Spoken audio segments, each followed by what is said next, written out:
जय जगन्नाथ। जार समस्त सान बड़ भाई भाई मान नमस्कार, स्नेह और बहुत सारा भल पाइबा। जवानी अपना रास्ता खुद बनाती है, वो आलसी नहीं होती, पहाड़ को काट डालती है। यह कहबार तात्पर्य होची आम जाचु साधारणतः जो अवस्था बहुत ही नाजुक आ दुर्बल समय होता है, सही समय ही निर्धारित करता है जीवन कौ दिग को जापे। क्यारियर संघर्ष, प्रेम आ अन्य संबंध विषय प्रश्न गोटे जीवकर मन को सब उदासीन आ चिंतार पकाई दे।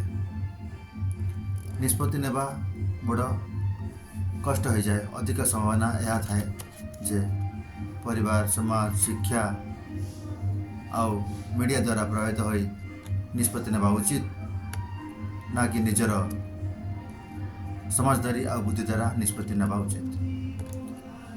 यहीपरि निष्पत्ति सही समय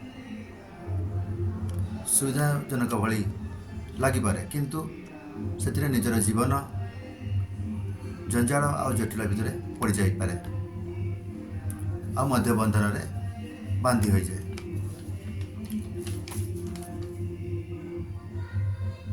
साधारणतः वर्तमान समय युवपीढ़ी माने विभिन्न पारिवारिक, सामाजिक, व्यावसायिक, शारीरिक समस्या और प्रेम संपर्क तथा गभीर अस्तित्ववान जीवन संबंध में जड़ित प्रश्न को नहीं बहुत किसी समस्यार सामना करें।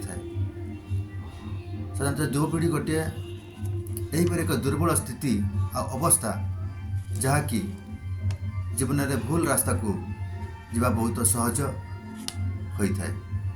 तेणुक यही सब समस्यार समाधान पाई आचार्य प्रशांत निजर एक सरल और सहज उपाय माध्यम युवपीढ़ी शक्ति आउ संघर्ष विषय वर्णना करिसेंती।